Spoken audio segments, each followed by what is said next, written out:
नमस्कार दोस्तों, सुरेन हिंदी क्लास में आप सभी का स्वागत है। भारतीय काव्य शास्त्र का एक बिंदु वक्रोक्ति सिद्धांत हम आज की क्लास में पढ़ेंगे। वक्रोक्ति सिद्धांत जो है वो आचार्य कुंतक ने दिया है और वक्रोक्ति एक अलंकार के रूप में स्थापित हो चुका। उसके बाद में आचार्य कुंतक ने इसको एक संप्रदाय के रूप में जो है वो व्यक्त किया है। आचार्य कुंतक 10वीं शताब्दी के हैं। इससे पहले 6ठी 7वीं शताब्दी में आचार्य भामा जो है उन्होंने वक्रोक्ति शब्द का प्रयोग जो है वो कर लिया था। इनका एक ग्रंथ है आचार्य कुंतक का, इनका ग्रंथ है वक्रोक्ति जीवितम। वक्रोक्ति जीवितम।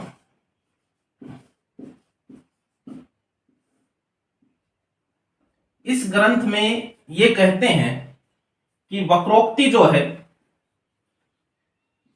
वक्रोक्ति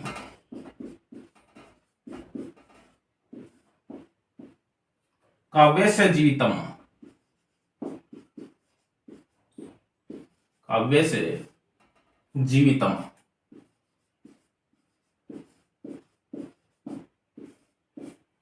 यानी वक्रोक्ति को काव्य की आत्मा कहा है। वक्रोक्ति जीवितम ग्रंथ के अंदर आचार्य कुंतक ने लिखा है वक्रोक्ति काव्य से जीवितम, यानी वक्रोक्ति काव्य की आत्मा है।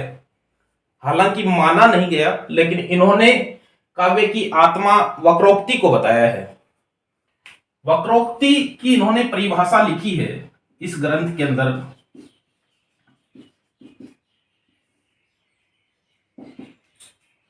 वक्रोक्ति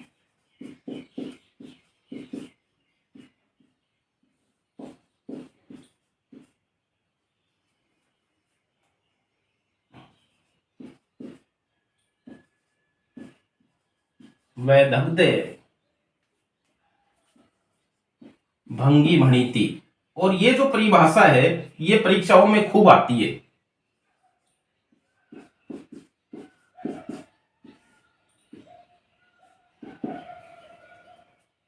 वक्रोक्ति रेव वैदग्ध्य भंगी भणिति, ये जो लाइन है यहां से यहां तक पूरी भी आ जाती है और कभी कभी ये यहां से यहां तक भी आ जाती है। परीक्षा में सीधा पूछ लिया जाता है वैदग्ध्य भंगी भणिति कथन किसका है। तो ये परिभाषा है वक्रोक्ति की जो इस ग्रंथ के अंदर आचार्य कुंतक ने दी है। और ये लिखा है कि वक्रोक्ति रे वैदग्ध्य भंगी भणिति।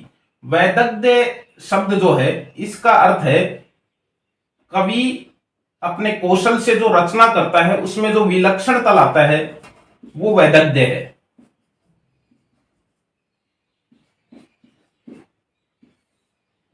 भंगी शब्द का अर्थ भंगिमा होता है, जिसको हम चमत्कार कह सकते हैं। और भणिति शब्द जो है इसका अर्थ कथन होता है।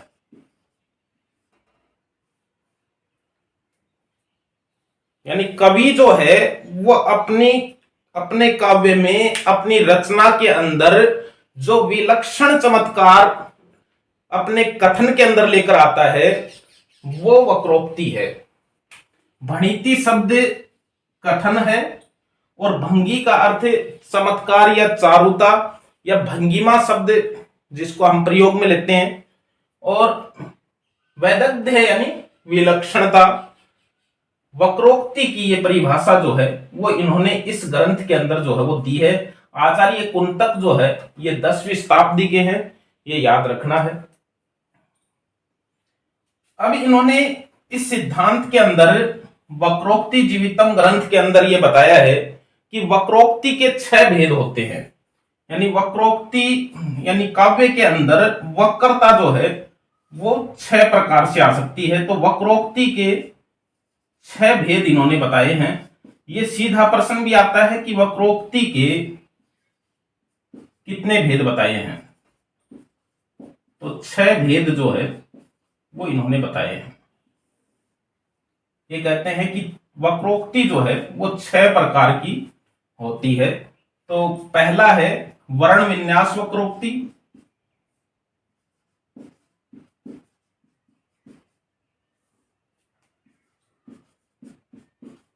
जैसा अनुप्रास अलंकार में होता है, वर्ण विन्यास से ही तो वक्रता आती है, उसके अंदर चमत्कार उत्पन्न होता है।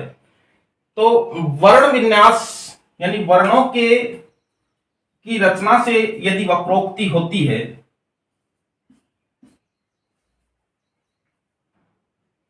यहां वक्रोक्ति की जगह वक्रता शब्द रख सकते हैं। वर्ण विन्यास वक्रता,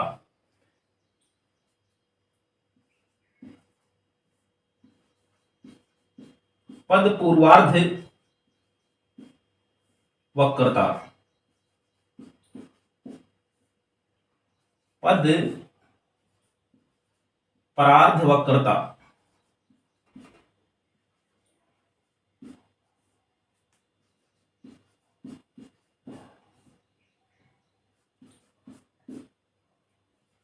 प्रकरण वक्रता,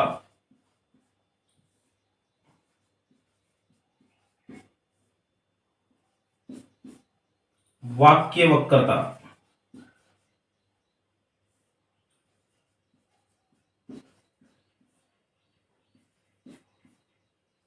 और प्रबंध वक्रता।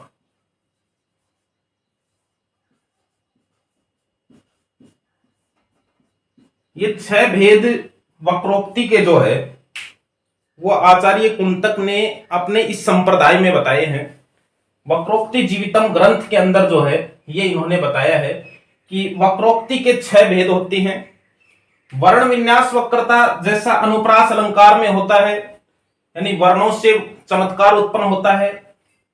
तो ये वक्रोक्ति का पहला भेद है कि यदि वर्णों की संरचना से जो है वो वक्रता उत्पन्न होती है तो वो वर्ण विन्यास वक्रता है। पद पूर्वार्ध वक्रता यानी किसी भी शब्द से के मूल शब्द में या उससे पहले जुड़ने वाले, जैसे उपसर्ग जुड़ते हैं, ऐसे यदि उसमें वक्रता होती है तो वो पद पूर्वार्ध वक्रता कहलाती है।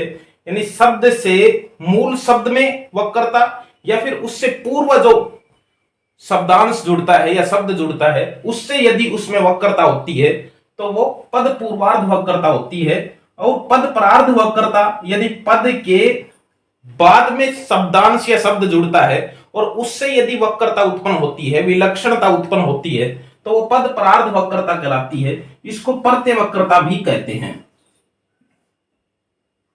प्रत्यय वक्रता भी इसको कहते हैं। और इसके 9 भेद बताए हैं और इसके 8 भेद बताए हैं।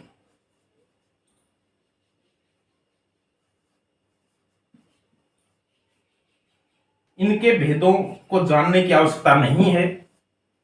यह पूछा जा सकता है कि कितने भेद किए हैं, तो पद पूर्वार्ध के 9 भेद किए हैं, पद परार्ध के 8 भेद किए हैं। प्रकरण वक्रता का मतलब होता है किसी एक पूरे प्रसंग के अंदर, प्रसंग से उसमें रचना के अंदर जो है वो वक्रता आ जाती है, तो वो प्रकरण वक्रता जो है वो कहलाती है। और वाक्य वक्रता जैसे अर्थालंकार में होता है, तो वाक्य वक्रता किसी एक वाक्य से रचना के अंदर वक्रता उत्पन्न हो जाए तो वो वाक्य वक्रता कहलाती है। और प्रबंध वक्रता किसी नाटक या प्रबंध रचना के अंदर ही पाई जाती है। पूरे प्रबंध के अंदर इस तरह से गठन हो उसका, इस तरह से संरचना हो कि उसको पढ़ते ही उसमें विलक्षणता नजर आए, तो वो प्रबंध वक्रता कहलाती है, जो कि एक प्रबंध रचना या नाटक रचना के अंदर ही जो है वो मिलती है। तो वक्रोक्ति के 6 भेद। प्रश्न पहला ये है कि आचार्य कुंतक कौन सी शताब्दी के हैं? 10वीं शताब्दी के हैं। इन्होंने वक्रोक्ति सिद्धांत के प्रवर्तक या वक्रोक्ति संप्रदाय के प्रवर्तक कौन है, प्रतिष्ठापक कौन है? तो ये आचार्य कुंतक हैं। वक्रोक्ति जीवितम किसका ग्रंथ है? आचार्य कुंतक का ग्रंथ है। वक्रोक्ति काव्यस्य जीवितम किसकी रचना है? यानी वक्रोक्ति को काव्य की आत्मा किसने माना है? आचार्य कुंतक ने माना है। वक्रोक्ति रे वैदग्ध्य भंगी भणिति, यानी ये कथन किसका है या वक्रोक्ति की परिभाषा ये किसने दी है? आचार्य कुंतक ने दी है। ये सबसे ज्यादा ये लाइन पूछी जाती है। वक्रोक्ति के कितने भेद बताए हैं? तो 6 भेद बताए हैं। निम्न में से कौन सा वक्रोक्ति का भेद नहीं है कुंतक के अनुसार? तो निम्न में से ये 6 भेद जो है वो हमें याद होने चाहिए।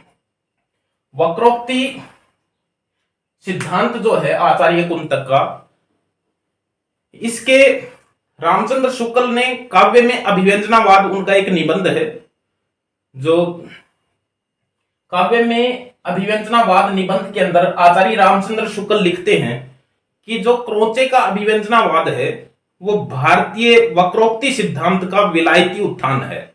ये लाइन भी हमें याद रखनी है कि आचार्य रामचंद्र शुक्ल ये लिखते हैं कि क्रोचे का जो अभिव्यंजनावाद है वो भारतीय वक्रोक्ति सिद्धांत का ही विलायती उत्थान है। हालांकि वक्रोक्ति को काव्य की आत्मा नहीं माना गया, न रीति को, रस को, अलंकार को नहीं माना गया, उसी तरह वक्रोक्ति को भी काव्य की आत्मा नहीं माना गया, लेकिन फिर भी इसका महत्व निर्विवाद है। क्योंकि आचार्य रामचंद्र तिवारी ये कहते हैं कि वक्रोक्ति सिद्धांत की एक सबसे बड़ी विशेषता यह है कि इसमें कवि व्यापार के साथ साथ कवि व्यक्तित्व पर भी चर्चा की गई है, जो कि अन्य सिद्धांतों के अंदर नहीं है। गणपति चंद्र गुप्त ये कहते हैं कि आचार्य कुंतक अपनी मौलिकता व व्यापकता की वजह से जो है वो वक्रोक्ति जो है उसको रीति, अलंकार व ध्वनि सिद्धांत से भी अधिक महत्वपूर्ण कर चुके हैं। ये गणपति चंद्र गुप्त लिखते हैं। तो वक्रोक्ति सिद्धांत जो है वो काव्य की आत्मा तो नहीं बन सका, लेकिन निश्चित रूप से वक्रोक्ति सिद्धांत का महत्व जो है वो निर्विवाद है। हम फिर मिलेंगे किसी अच्छे बिंदु के साथ, तब तक के लिए बाय।